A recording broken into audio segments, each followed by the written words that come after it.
Jonah 1. Obadiah was pretty short.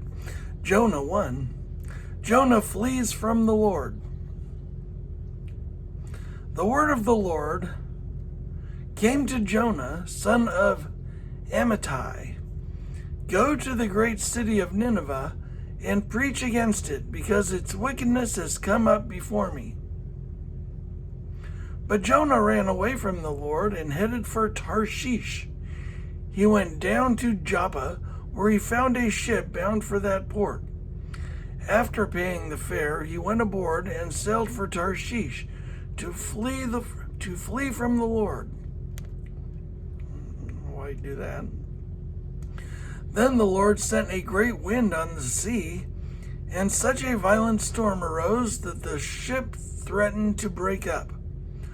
All the sailors were afraid, and each cried out to his own god, and they threw the cargo into the sea to lighten the ship.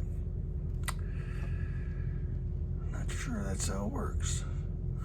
But Jonah, but you need ballast. This should have moved the stuff lower, I think, but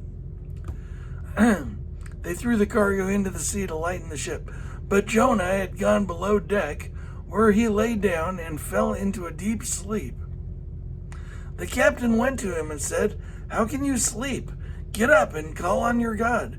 Maybe he will take notice of us, so that we will not perish."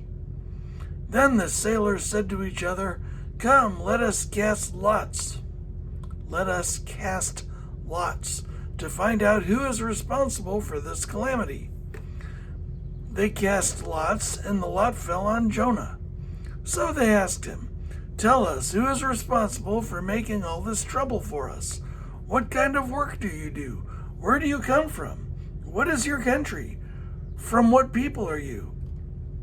He answered, "I am a Hebrew, and I worship the Lord, the God of heaven, who made the sea and the dry land." That terrified them, and they asked, "What have you done? What have you done?" They knew he was running away from the Lord, because he had already told them so. The sea was getting rougher and rougher, so they asked him, What should we do to you to make the sea calm down for us?" "Pick me up and throw me into the sea," he replied, and it will become calm. That's nice. "Pick me up and throw me into the sea," he replied, "and it will become calm. I know that it is my fault that this great storm has come upon you." Instead, the men did their best to row back to land, but they could not, for the sea grew even wilder than before. Then they cried out to the Lord, "Please, Lord, do not let us die for taking this man's life. Do not hold us accountable for killing an innocent man, for you, Lord, have done as you pleased." Then they took Jonah and threw him overboard, and the raging sea grew calm. At this the men greatly feared the Lord, and they offered a sacrifice to the Lord and made vows to him. Jonah's prayer. Now the Lord provided a huge fish to